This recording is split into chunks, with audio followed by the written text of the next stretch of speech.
The So-Cal SpeedTour made its return to Auto Club Speedway in Fontana, California, April 26th through the 28th.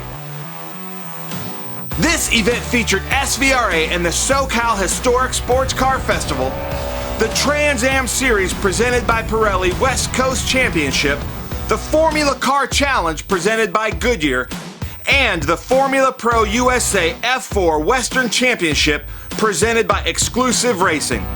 SVRA had scores of beautiful vintage cars tearing around what most refer to as a roval, which is a technical 21-turn, 2.8-mile road course combining the high-speed banks of the oval with a road course in the infield. Group 6 and 8 was a fun race to watch, as well as a fantastic mix of cars. Group 2, as always, had very close racing in all of its classes.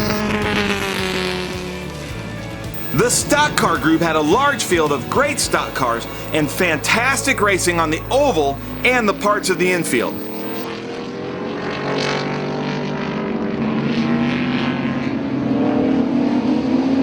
Formula Car Challenge presented by Goodyear had some amazing close racing in both groups of Pro Formula Mazda and Formula Mazda, with the top spots of Jay Horak and John Purcell swapping the top spots in the two races, with Robert Merritt finishing a close third in both races.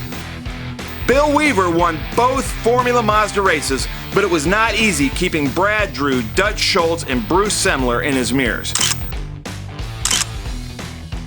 F4, we saw tight battles as usual through the field.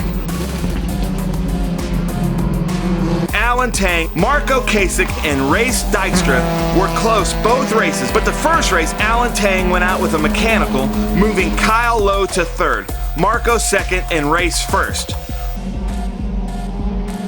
Race 2 was super close. This time, fighting for the lead, Race had a spin, which caused him to fall back to fourth, with Kyle Lowe once again pulling a third-place finish, as teammates Marco and Alan would battle to see who would come to the top step. Marco would come out on top with Alan in second place. It was awesome. It was a great race, start to finish. We had an amazing battle, and then I managed to pull away right at the end. The Trans Am Series presented by Pirelli brought its West Coast contingency. It did not disappoint. The two fastest in TA, the Battle of the Gregs, Greg Pickett and Simon Gregg, went back and forth in practice and qualifying, but late in qualifying, Greg Pickett blew an oil line, and unfortunately his weekend. Brad McAllister was once again fast in TA2, taking P1 for the start, but at the drop of the green flag, he broke his differential, making it very interesting for the cars behind him. David Smith, who qualified third, made the correct decision to wait and not collect the field at the start, but this made him immediately fall back to 9th place. Brad's start was a sign of what's to come. This circuit is hard on equipment, and with Anthony Honeywell having a significant lead late into the race, he goes out with electrical issues. Yeah, it's got 6 volts. And then about 3 laps ago, started getting a fuel pressure light, so I shut everything off in the car, helmet blowers, radios, everything, and finally got to where it just wouldn't run, and I was able to coast here on pit lane. But running strong all weekend was local Nick Racino and his new TA2 Racino Racing Camaro running up front, with the race to watch fighting for second with David Smith and Cam Parsons swapping positions and racing close just as they did at Thunder Hill a few weeks earlier. Simon Gregg finished first in TA. In TA2 it was Cameron Parsons in third, David Smith fought from third to 9th to second, and hometown boy Nick Racino finished first. Awesome, man.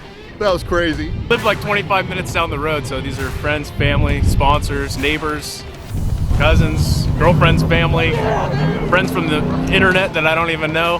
So yeah, a lot of people. We'll go get them at, we're gonna go to Sonoma, so hopefully go get them in Sonoma. But it wasn't just about the racing. We had a fabulous party Friday night and auctioned off the original poster artwork for charity. The Corvette Club came out to have some fun on Saturday, and the Datsun Club came out to celebrate everything Datsun Nissan on Sunday. So this does it for the So-Cal SpeedTour, and now we fly due north to WeatherTech Raceway Laguna Seca for the Trans Am Speed Fest. See you there.